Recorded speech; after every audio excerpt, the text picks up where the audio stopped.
नताशा, तुम बिना शादी के अलावा कोई बात ही तुम्हारे जहन में नहीं आती। वैसे मसला क्या है तुम्हारा? इतना क्यों शादी के नाम से भागते हो? मसला मेरा नहीं, मसला तुम्हारा है। तुम सोचो कि तुम्हारे साथ क्या मसला है। खैर तुम्हारी भी गलती नहीं है, सारा दिन घर में रहती हो तो और कोई बात आती नहीं होगी जहन में तुम्हारे। लेकिन आई थिंक तुम्हें कुछ और भी सोचना चाहिए शादी के अलावा। जैसे कि? यार तुम में इतना टैलेंट है, तुम लोगों के सामने क्यों नहीं लेकर आना चाहती उसे? सामने ही टैलेंट, और कितना टैलेंट सामने लाऊं? वैसे नताशा, एक आर्टिस्ट अपने करियर को लेके बहुत पैशनेट होता है, लेकिन तुम्हें कोई परवाह ही नहीं है। मुझे सिर्फ तुम्हारी परवाह है, इतना काफी नहीं है क्या? वैसे Natasha, you should seriously think about this. शादी का क्या है, वो तो हो ही जाएगी ना। फिलहाल तुम्हें अपने करियर पे फोकस करना होगा। यार एक तो तुम ही ना करियर करियर की रट लगा के मेरा दिमाग खराब कर दोगे किसी दिन। जब देखो इसी की बात कर रहे होते हो तुम। भाई मुझे नहीं बनाना अपना करियर तुम्हारी तरह। तुम अकेले काफी हो इस रट में भागने के लिए। मुझे आर्टिस्ट ही रहने दो तुम। I am an art lover. ठीक है Natasha, as you wish. Okay bye.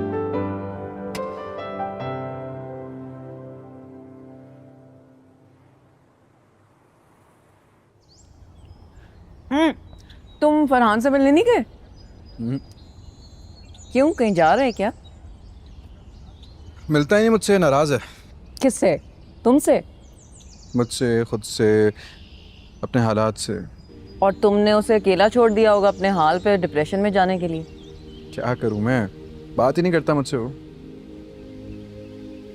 दोस्त ऐसे ही होते हैं, जो जितना मुखलिस होता है उतना ही उसे मनाना मुश्किल। तुम और तुम्हारी फिलॉसफी। चलो कोशिश करता हूँ उसको मनाने की। यार तुम देखो तो सही कि वो किस चीज़ से गुजर रहा है। उसने इतना बड़ा लॉस सफ़र किया है बिजनेस में। हाँ लेकिन नताशा, इस सब में मेरी क्या गलती है? मेरी वजह से तो नुकसान नहीं हुआ, मुझसे क्यों नाराज है? जब इंसान डिप्रेशन में होता है हमार, तब दोस्त फैमिली क्या, वो खुद से भी नजरें नहीं मिला सकता। चलो एक दो बार फिर से कोशिश कर लेता हूँ उसको मनाने की। देखते हैं इस बार मानता है कि नहीं मानता।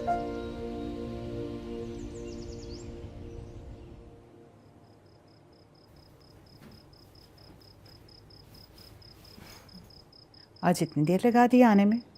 क्या चाहती हैं आप? ना मिला करूँ मैं उससे? तौबा है, मैंने ऐसा कब कहा? पता नहीं उसका मसला क्या है, शादी के नाम से भागता क्यों है। आप भी यही चाहती हैं ना कि मेरा हमारे से रिश्ता ख़त्म हो जाए, ताकि आप अपनी मर्जी के किसी लड़के से मेरी शादी करा दें। For God's sake, तुम अपनी माँ पे शक कर रही हो? मैं भला ऐसा क्यों चाहूँगी? और ज़रा बताओ ना मुझे, क्या कहा है अम्मार ने? तबीयत दुरुस्त ना करवाई तो कहना। छोड़े अम्मी, आप और मैं क्या चाहते हैं इससे क्या फ़र्क पड़ता है? कब तक हम फोर्स कर सकते हैं अम्मार को वो करने के लिए जो वो करना चाहता ही नहीं है? अजीब इंसान है। इंगेजमेंट के बाद भी कोई शादी के बारे में एक्साइटेड कैसे नहीं हो सकता? और नया एक टेंटा लगाया हुआ है उसने आजकल, करियर बनाओ, अपना करियर बनाओ।